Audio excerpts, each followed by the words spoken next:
శ్రీ రాజీవ్ గాంధీ గారి 80వ సంవత్సర జయంతి పెద్దలు మాజీ రాజ్యసభ సభ్యులు మాజీ ఆంధ్రప్రదేశ్ కాంగ్రెస్ పార్టీ అధ్యక్షులు మాజీ మంత్రివర్యులు వి హనుమంతరావు గారి నేతృత్వంలో ఈరోజు గొప్ప కార్యక్రమాన్ని ఏర్పాటు చేసి ఈ జయంతి ఉత్సవాలకు నాతో పాటు ఉప ముఖ్యమంత్రి వర్యులు బట్టి విక్రమార్క గారిని, AICC general secretary Telangana in charge Deepadas Munshi గారిని, అదేవిధంగా హైదరాబాదు నగర మేయర్ గద్వాల విజయలక్ష్మి గారిని, మాజీ మంత్రివర్యులు దానం నాగేందర్ గారిని, అదేవిధంగా రాజ్యసభ సభ్యులు మిత్రుడు అనిల్ కుమార్ యాదవ్ గారిని, అదేవిధంగా కంటోన్మెంట్ శాసనసభ్యులు శ్రీ గణేష్ గారిని, శాసన మండలి నూతన సభ్యులు ఆమెర్ అలీ ఖాన్ గారిని, ఖైరతాబాద్ జిల్లా పార్టీ అధ్యక్షుడు డాక్టర్ రోహిన్ రెడ్డి గారిని, మనందరి నాయకుడు మాస్ లీడర్ జగ్గారెడ్డి గారిని, వేదిక మీద చాలామంది పెద్దల్ని ఆహ్వానించి భువనగిరి లోక్సభ సభ్యులు చామల కిరణ్ రెడ్డి గారిని, అదేవిధంగా రాజీవ్ గాంధీ వారసులైన విద్యార్థులందరినీ కార్యక్రమానికి ఆహ్వానించి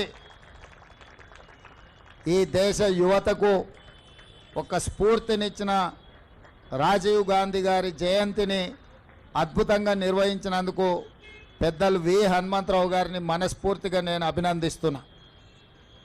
రాజీవ్ గాంధీ ఒక స్ఫూర్తి. రాజీవ్ గాంధీ గారు సమూలమైన మార్పులకు, విప్లవాత్మక చైతన్యానికి వారు ఆదర్శంగా నిలబడి ఈ దేశంలో పెద్దలు బట్టి విక్రమార్క గారు చెప్పినట్టు పారిశ్రామిక విప్లవం కొంత వెనుకబడ్డ కంప్యూటర్ విప్లవంతోనే కోట్లాది మందికి ఉద్యోగ ఉపాధి అవకాశాలు వస్తాయి, భారతదేశము ప్రపంచంతో పోటీ పడుతుందని గుర్తించి 1980 దశకంలోనే ఈ దేశానికి కంప్యూటర్ని, ఈ దేశానికి సాంకేతిక నైపుణ్యాన్ని, అదేవిధంగా టెలికాం రంగాన్ని ఈ దేశానికి పరిచయం చేసిన గొప్ప స్ఫూర్తి ప్రదాత శ్రీ రాజీవ్ గాంధీ గారు. వారు ఓన్లీ టెక్నాలజీనే కాకుండా సామాజిక చైతన్యం ఉన్న స్థానిక సంస్థలలో పల్లెలే పట్టుగొమ్మలని మహాత్మా గాంధీ గారు ఏదైతే చెప్పినరో ఆ స్ఫూర్తితోని స్థానిక సంస్థలకు ప్రత్యక్షంగా కేంద్ర ప్రభుత్వం నుంచి నిధులు వచ్చే విధంగా రాజ్యాంగ సవరణ ద్వారా 73, 74 రాజ్యాంగ సవరణ ద్వారా గ్రామ పంచాయతీలకే అధికారాలను కట్టబెట్టి గ్రామాల మీద అభివృద్ధి జరిగినప్పుడే ఈ దేశం అభివృద్ధి జరుగుతుందని రాజ్యాంగ సవరణలు తీసుకురావడం ద్వారా పంచాయతీరాజ్ వ్యవస్థల్ని మరింత బలోపేతం చేసింది శ్రీ రాజీవ్ గాంధీ గారు. ఇదే కాకుండా కుటుంబంలోనే కాదు, రాజకీయాలలో, స్థానిక సంస్థల్లో మహిళలకు ప్రాధాన్యం ఉండాలి, సమానమైన అవకాశాలు ఉండాలి అని చెప్పి స్థానిక సంస్థలలో మహిళలకు రిజర్వేషన్లు తీసుకొచ్చి మహిళల్ని పొలిటికల్లీ ఎంపవర్ చేసింది శ్రీ రాజీవ్ గాంధీ గారు.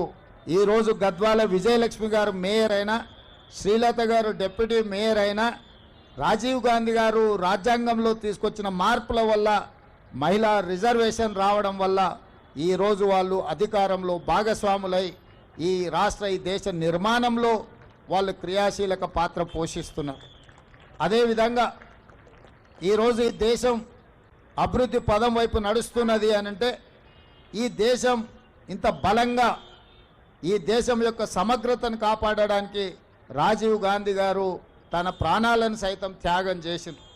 శ్రీమతి ఇందిరాగాంధీ గారు ఈ దేశ సమగ్రతను కాపాడడానికి వారు అమరులై ఈ దేశం యొక్క సమగ్రతను కాపాడారు. అదేవిధంగా పండిట్ జవహర్లాల్ నెహ్రూ గారు ఈ దేశ స్వతంత్రం కోసం 10 సంవత్సరాలు జైల్లో మగ్గి దేశానికి స్వతంత్రం తెచ్చి మొట్టమొదటి ప్రధానమంత్రిగా ఈ దేశంలో education and irrigation is our priority అని చెప్పి విద్యా యూనివర్సిటీలను తీసుకొచ్చిండ్రు. సాగునీటి ప్రాజెక్టులను కట్టి ఈ దేశాన్ని కరువు నుంచి బయటపడేసిండ్రు. అట్లాంటి వారసత్వంలో వచ్చిన రాజీవ్ గాంధీ గారు, వారి సతీమణి శ్రీమతి సోనియా గాంధీ గారు ఉక్కు సంకల్పంతో 60 సంవత్సరాల తెలంగాణ ఆకాంక్షను తెలంగాణ రాష్ట్రాన్ని ఏర్పాటు చేయడం ద్వారా వారు మన కళను సాకారం చేశారు. అంత గొప్ప స్ఫూర్తి ప్రదాత అయిన తెలంగాణ రాష్ట్రాన్ని ఇచ్చిన శ్రీమతి సోనియా గాంధీ గారికి భర్త, శ్రీమతి ఇందిరాగాంధీ గారికి పుత్రుడు, పండిత్ జవహర్లాల్ నెహ్రూ గారి మనమడు, ఈ దేశ ప్రధానమంత్రి రాజీవ్ గాంధీ గారి విగ్రహాన్ని సచివాలయం ముందు పెడితే కొంతమంది సన్నాసుల విగ్రహాన్ని తొలగిస్తామని ఈరోజు మాట్లాడుతున్నారు. అధికారం పోయినా బలుపు మాత్రం తగ్గలేదు. నీ బలుపు అనగదీసే బాధ్యత ఇక్కడున్న మా కాంగ్రెస్ పార్టీ కార్యకర్తలు తీసుకుంటారని చెప్పి ఈ టీఆర్ఎస్ సన్నాసులకు నేను చెప్పదలుచుకున్నా. ఆ సన్నాసి దుఃఖం బాధ ఏందని నేను కనుక్కుంటే అక్కడ వాళ్ళ అయ్య విగ్రహం పెడదాం అనుకున్నాడట. వాళ్ళ అయ్య పోయేదెప్పుడు, వీడు పెట్టేదెప్పుడు అక్కడ విగ్రహము? ఈ దేశానికి స్వతంత్రం తెచ్చిన కుటుంబము, ఈ దేశం కోసం 2 తరాలు ప్రాణాలు ఇచ్చిన కుటుంబము, ఈ తెలంగాణ రాష్ట్రాన్ని ఏర్పాటు చేసిన కుటుంబము సచివాలయం ముందు కోట్లాది ప్రజలకు స్ఫూర్తిగా అమరవీరుల స్తూపం పక్కన ఈ దేశం కోసం అమరుడైన శ్రీ రాజీవ్ గాంధీ గారి విగ్రహం పెట్టడం సముచితం. అంతేగాని ఉద్యమం ముసుగులో తెలంగాణ రాష్ట్రాన్ని దోసుకొని వేలాది కోట్ల రూపాయలు సంపాదించుకొని వందలాది ఎకరాల ఫామ్ హౌజులు కట్టుకొని తాగుబోతు సన్నాసుల విగ్రహం ఒకవేళ సచివాలయం ముందల పెడితే ఈ పిల్లలకు ఎవరిని ఆదర్శంగా చూపిస్తారు?